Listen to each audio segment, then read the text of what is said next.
आशा जी, फिर एक महिला के साथ वही हुआ जो आपकी बेटी के साथ हुआ था। ये घटना भी और दर्दनाक है। यू नो रिएक्शन भी आप देखिएगा तो उसी तरह से हो रही है। लोग गुस्सा कर रहे हैं, नाराज़ हो रहे हैं, कैंडल लाइट मार्च निकल रहा है। सब एक तरफ हो जाता है और फिर दुनिया आगे बढ़ जाती है।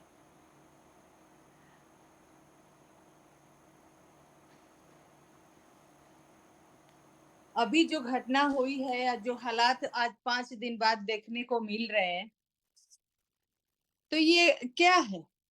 एक तो गलती करो और ऊपर से दबंगई दिखा के जो आवाज उठा रहे हैं उनको दबाओ। मैं ये पूछना चाहती हूँ कि एक बच्ची के साथ इतना दर्दनाक घटना हो गई और उसके लिए उसके साथी या उस हॉस्पिटल के डॉक्टर अगर आवाज उठा रहे हैं तो उनको आवाज दबाने के लिए वहां तोड़-फोड़ हो रही है, मारा-पीट हो रही है। तो ये क्या है? ये एक तो गलत करो, ऊपर से दबंगई करो। तो कहीं न कहीं प्रशासन की कमी है कि उस बच्ची के, उस माँ-बाप के साथ होने के बजाय मुजरिमों को बचाने की कोशिश हो रही है। तो मैं तो यही कहूँगी कि कहीं न कहीं हमें तो लगता है कि आज भी हम 2012 में ही खड़े हैं। अच्छा जी, 2012 में जहाँ आप खड़ी थी, 2024 में भी शायद सब लोग बोल रहा है कि आज इनका परिवार खड़ा है। तो कानून जो आपकी बेटी की मौत के बाद कानून में बहुत सारे बदलाव आए थे, लेकिन क्या हुआ? खौफ तो नहीं है लोगों के बीच में, डर भी नहीं है कि कुछ और होगा, कुछ पनिशमेंट मिलेगा, इसलिए ये इस तरह का नहीं होना चाहिए। देखिए, कानून गलत नहीं है।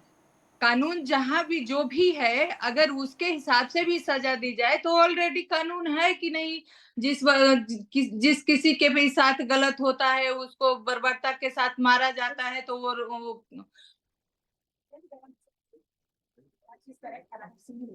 देखिए, जो वहां बैठे हैं, जो कानून को फॉलो करने वाले हैं, पुलिस हो गए, कोर्ट में हो गए, या हम कर रहे हैं कि वहां जिस राज्य में ये घटना हुई है वहां की जो सरकार है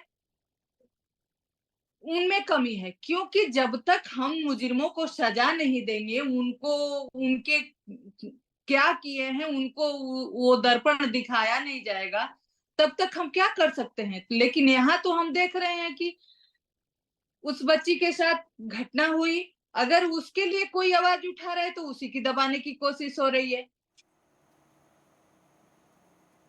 आपने सही कहा। एक बार फिर हमारा सर शर्म से झुक रहा है, क्योंकि ये घटना फिर से हुई है।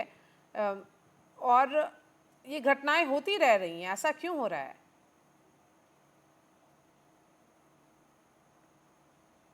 मैं अब अभी गई थी, वो डॉक्टर जो वहां थी रात में वो कह रही हैं कि जो इमरजेंसी थी उसमें तोड़फाड़ हुई और जो नर्स का रूम है उसमें घुस के उन लोगों ने सारी दवाइयां मेडिसिन सब फोड़े तोड़े और कह रहे हैं कि हम लोग उस डॉक्टर की तरह तुम लोगों के साथ रेप करेंगे और उसी की तरह हालत करेंगे। तो बताइए दबंगों का कितना खौफ है, कितना वो निडर है कि घुस के हॉस्पिटल के अंदर तोड़-फाड़ कर रहे हैं और वहाँ का प्रशासन, पुलिस भाग रही है, वहाँ का जिस जो सुरक्षा के लिए खुद भाग रहे हैं, तो आखिर इतना बड़ा कौन है? इस पे सरकार विचार करे, इस पे सोचे। वो भी सुन रही हैं कि मैं वो धरने पे बैठ रही है, आपकी सरकार है, आप वहाँ के सीएम हैं, आप कह रही हैं कि धरने पे, आप किसके लिए धरने पे बैठ रही हैं? किसके खिलाफ?